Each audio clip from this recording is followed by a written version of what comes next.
আসসালামু আলাইকুম গাইস। হঠাৎ করে এই খবরটা শোনার জন্য মোটেও প্রস্তুত ছিলাম না।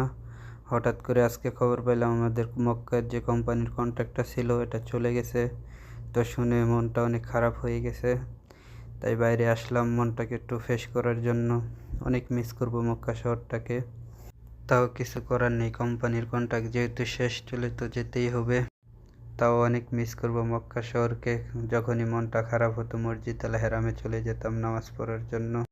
শেষবারের মতো মক্কা শহরটাকে দেখে একটু ভিডিও করে রাখলাম, জানি না আবার কবে দেখতে পারবো, অনেক মিস করব। ফাইনালি আমরা চলে আসলাম মসজিদ আল হেরামের কাছে।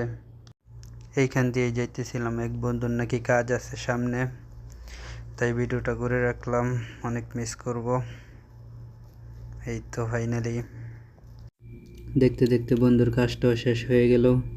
তো আজকে প্রচণ্ড গরম ছিল, তাই শরীরটাকে ঠান্ডা করার জন্য চলে আসলাম বাকালায়। মেরেন্ডা খেয়ে শরীরটাকে ঠান্ডা করে নিলাম। ফাইনালি রোমে যাওয়ার জন্য গাড়িতে উঠলাম। মক্কার এই দৃশ্যটা যতই দেখি ততই ভালো লাগে, অনেক মিস করব এই দৃশ্যটাকে। ভিডিওটা যদি ভালো লাগে লাইক দিয়ে আমাদের পাশে থাকবেন, সামনে যাতে এরকম আরও ভালো ভালো ভিডিও নিয়ে আসতে পারি। ধন্যবাদ সবাইকে।